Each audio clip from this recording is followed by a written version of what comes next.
Buenas a todos y qué tal, bienvenidos a otro video en el cual vamos a hablar ahora de las herramientas que vamos a utilizar. Y bueno,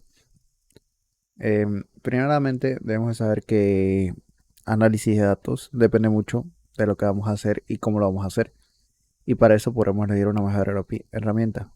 Tenemos de todo tipo, ¿no? Tenemos RStudio, tenemos Python, también tenemos herramientas un poquito más dedicadas al área licenciada, ¿no? Como en el caso de Visual Studio, C Sharp, ¿no? Dependiendo del tipo de lenguaje que utilicemos, podremos hacer alguno de estos elementos.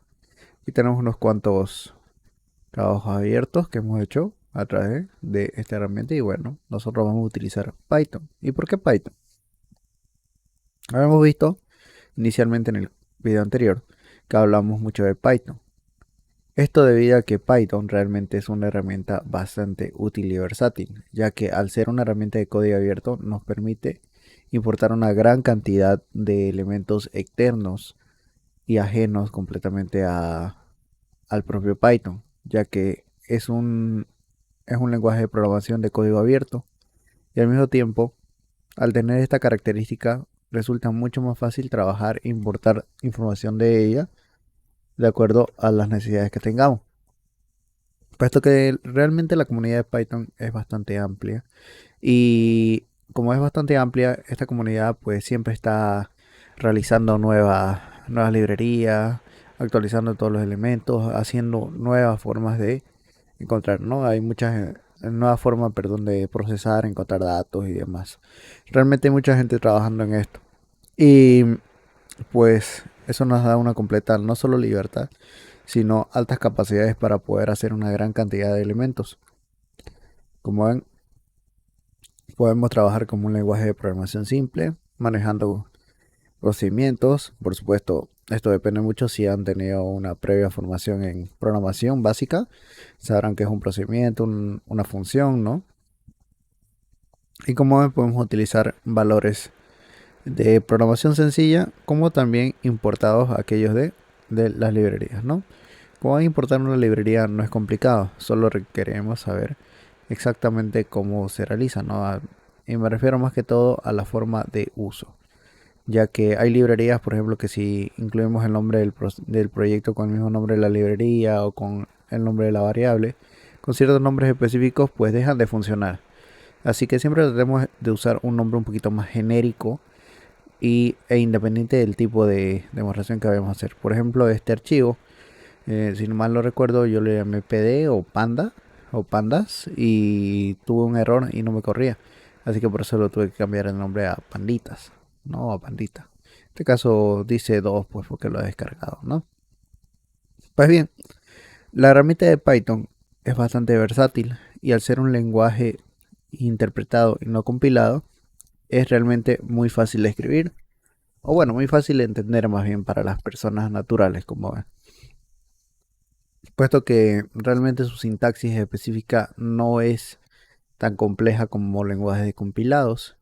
Pero a su vez eso implica que si, por ejemplo, em, yo cometiera un error a propósito, ¿no?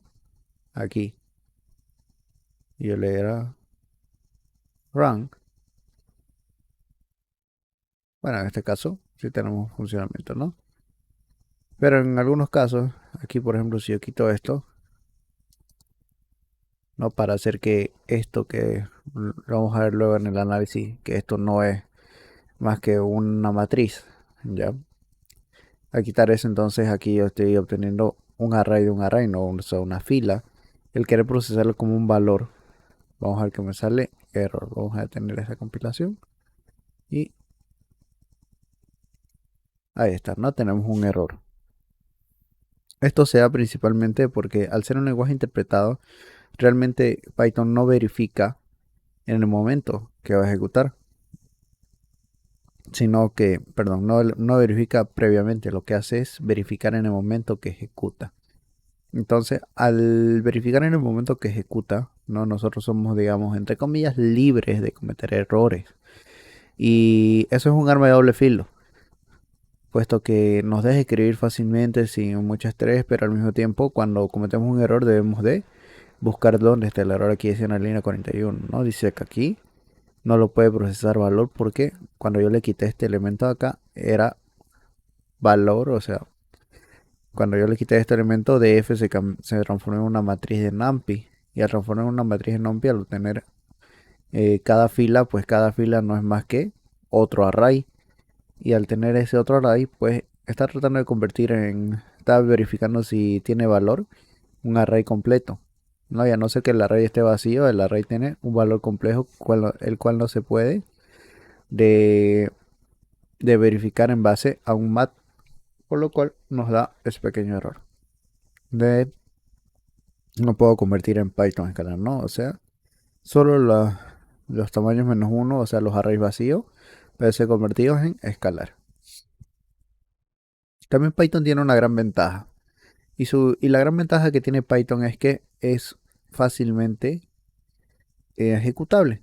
En este caso yo estoy utilizando una especie de IDE que es en realidad un procesador de código, Visual Studio Code, que me permite procesar todo tipo de código, ¿no? Principalmente interpretado, como por ejemplo PHP, HTML, CSS, JavaScript, ¿no? En este caso Python. Pero por supuesto, ustedes podrán utilizar cualquier IDE, cualquier editor de texto para programar. Y esa es la gran ventaja que tiene Python sobre otros lenguajes. Realmente Python es mucho más sencillo de usar, puesto que, como ven, solo se requiere que el propio Python esté instalado en la máquina y no como tal algún tipo de elemento o carácter especial. Entonces, en el caso de lenguajes compilados, como por ejemplo Java, requiere, requiere por ejemplo su propio IDE para ser ejecutado. Lo mismo con C Sharp.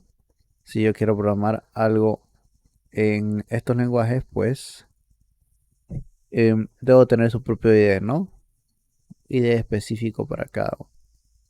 Esto implica también que una gran ventaja sobre los lenguajes compilados, que si yo borrara algo, por ejemplo, no sé, el punto y coma, automáticamente me marca el error porque analiza el código antes de ser ejecutado y no no voy a dejar ejecutarlo hasta que yo arregle el error. En el caso de Visual Studio, de C Sharp, por ejemplo, y para otros tipos de lenguajes tengo todos estos elementos, ¿no? O sea, tengo el Visual Studio, donde yo puedo crear proyectos del tipo, en su mayoría, compilados en base al lenguaje C. También tengo la ASP, ¿no? Todos estos lenguajes verificados por un compilador. Recordemos que un compilador, a diferencia de un intérprete del compilador, verifica los tokens todo el tiempo antes de ser ejecutado, lo cual es más rápido realmente con un intérprete y al mismo tiempo permite verificar los errores. Sin embargo, limita mucho la funcionalidad ya que requiere programas específicos para ser utilizados, como en el caso del Visual Studio o el NetBeans, que son sus IDEs de Java y de C Sharp, ¿no? Requieren que tenga yo instalado cada uno de estos elementos. Sin embargo, el lenguaje interpretado como Python, PHP, realmente no lo requieren. Y yo eh, puedo programar todos estos elementos directamente sobre la marcha, sobre el elemento, o sea, sobre cualquier tipo de editor de texto sin necesidad de tener un, un editor de texto especial. Y aquí vemos, por ejemplo, que puedo abrirlo con bloque de notas. Y por supuesto puedo editarlo con bloque de notas. También puedo editarlo con Notepad++, ¿no? Ahí está, con Notepad++. También puedo hacerlo con Visual Studio Code. Y así con diferentes IDE. Sin embargo, hay que entender que el hecho de usar un mejor o un peor IDE, pues dependerá de mucho, ¿no? Por ejemplo, yo tengo eh, JetBrains PHP Storm, una herramienta muy específica, exclusiva para PHP. ¿Y cuál es la utilidad de utilizar una herramienta específica en el caso del lenguaje interpretado, ¿no? Los cuales son más lentos y no verifican en todo momento? Es que, por ejemplo, esta herramienta hace una indexación de todos los elementos y actúa como si fuera compilado. ¿no? Hace una interconexión en todos los elementos, analiza el intérprete antes de ser ejecutado y guarda en cada ejecución, lo cual resulta bastante útil. Por supuesto, Python también tiene una versión de JetBrains que si gustan usar está excelente. Yo no la tengo, la verdad. Yo tengo de PHP, de JavaScript. Pero si gustan utilizar, si gustan buscar el PyCharm, que es exclusivo para Python, pues le va a ser bastante útil, ¿no? Puesto que realmente este tipo de IDE o este tipo de entornos de desarrollo, la verdad actúa casi como si fuera un lenguaje compilado. Quiere decir que les va a marcar sus errores, les va a decir que está bien, que está mal de lo que han hecho, entre otras cosas. Y bueno, ¿qué hacemos para obtener Python? Hay muchas formas, ¿no? Por ejemplo, yo en el Visual Studio he instalado una dependencia de Python. Tengo Python. Sin embargo, si desean tenerlo previamente en la máquina, yo les recomiendo, en este caso si usan Windows, entrar a la Microsoft Store. En este caso, no que para que cargue, ¿no? Entro a la Microsoft Store y pongo Python.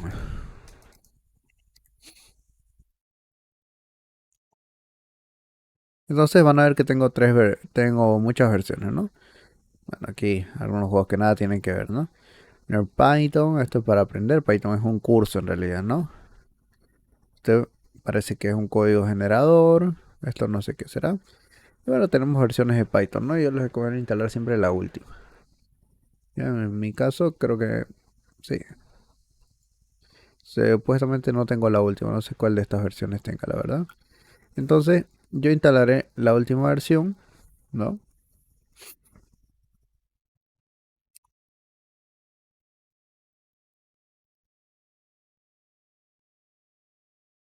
Y empieza a descargar. Entonces, ustedes solo esperan que descargue y automáticamente la herramienta se instalará dentro de su computador directamente en Windows y realizando o bueno, instalándose con todas las dependencias posibles. Por eso yo recomiendo hacerlo directamente desde la Microsoft Store porque realmente es más rápido, es más simple y no genera ningún tipo de problema.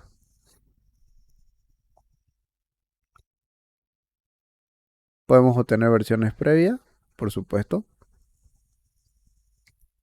y para probar que tenemos Python debemos ir al CMD y poner, ahí está, ¿no? Tenemos Python. Ya en este caso la versión 3.10.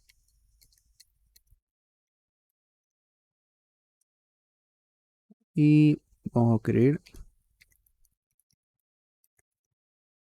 Bueno, en este caso me dio un pequeño error porque intenté ejecutar un código que generalmente se utiliza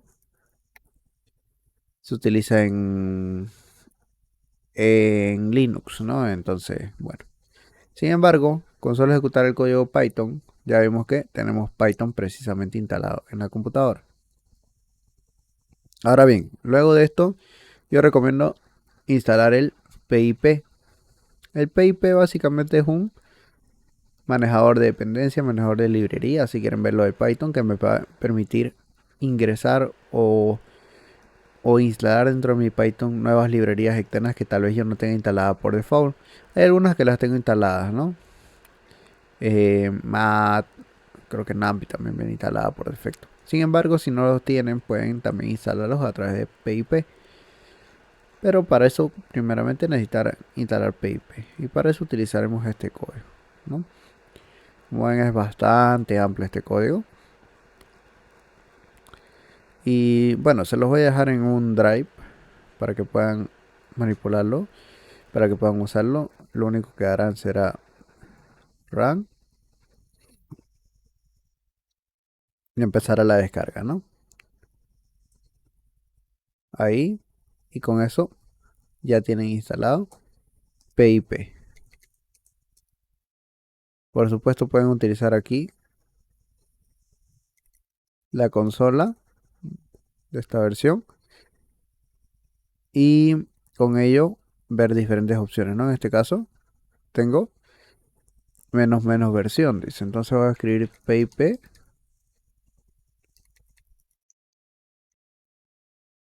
y ahí está, ¿no? Tengo PIP 23.1.2. Entonces este manejador de dependencias ya está instalado y listo para utilizarse como ustedes gusten. El ID dependerá de cada uno. Yo puedo ir, por ejemplo, en bloque de nota, programar print hola, ¿no? Y darle en guardar como y escribo hola.py, ¿no? Lo voy a guardar en, bueno, aquí en Machine Learning dice, lo voy a guardar ahí, ¿no? Entonces, si yo voy y abro ese archivo,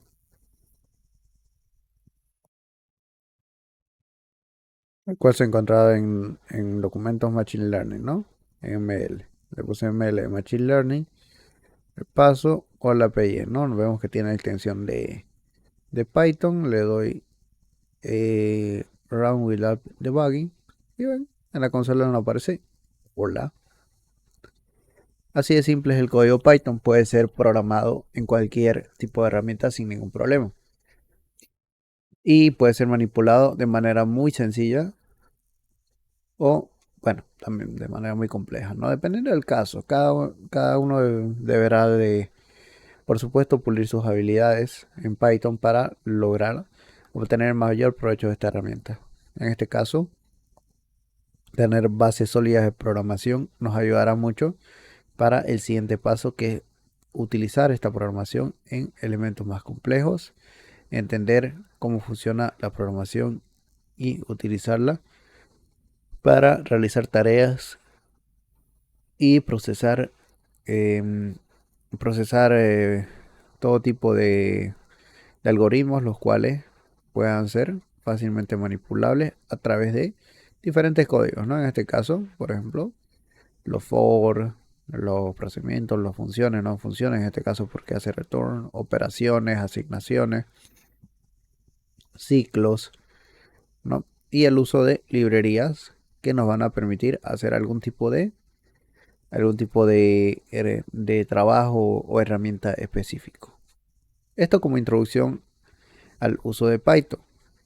Como dato extra, yo recomiendo que antes de empezar con esta parte del siguiente video, que es la parte de donde vamos a hacer un análisis estadístico, donde hemos programado unos elementos a nivel estadístico, yo recomiendo que se den un repaso completo de Python, que es de hecho lo que hicimos en aquella clase con mis estudiantes.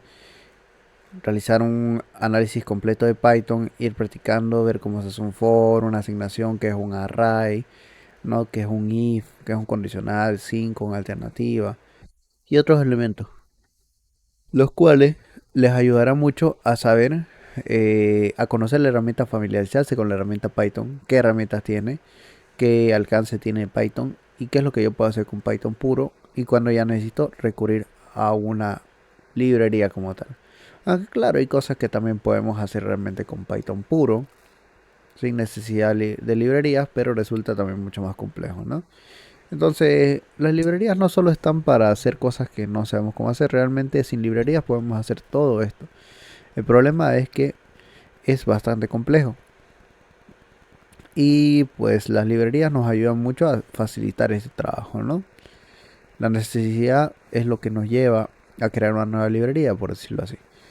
Si hay demanda de que algo es demasiado complejo de hacer a través de un proceso simple, o sea, a través de código sencillo, sin necesidad de librerías, si algo es muy complejo, seguramente habrá una persona o un grupo de personas trabajando en ello para evitar que esto sea así y quitar la complejidad del uso de herramientas para que nosotros tengamos una codificación más limpia, más sencilla, utilizando directamente una función de una librería, ¿no? Tal es el caso, por ejemplo, de PLT o plot, que es básicamente un gráfico, y este gráfico, por supuesto, se generará a partir de la librería Matplotlib. Esto significa que nosotros podemos utilizar esta librería para generar gráficos sin ningún problema. Vamos a aumentar el tamaño un poco de la vista como tal y reducir el tamaño de la consola, ya que realmente poco vamos a utilizar para que se note un poco mejor el código. Bueno, espero que se pueda ver ahí porque si lo agrando un poco más ya va a ser más complicado trabajar, ¿no? Y bueno, en el próximo video estaremos analizando paso a paso este código, qué significa, qué es lo que hemos hecho con ello, qué estamos haciendo aquí y cómo empezamos el procesamiento de datos, introducción a pandas y cada una de estas herramientas y cómo las estamos utilizando como tal. Espero que les haya gustado esta pequeña introducción a la herramienta Python y nos vemos en el próximo video.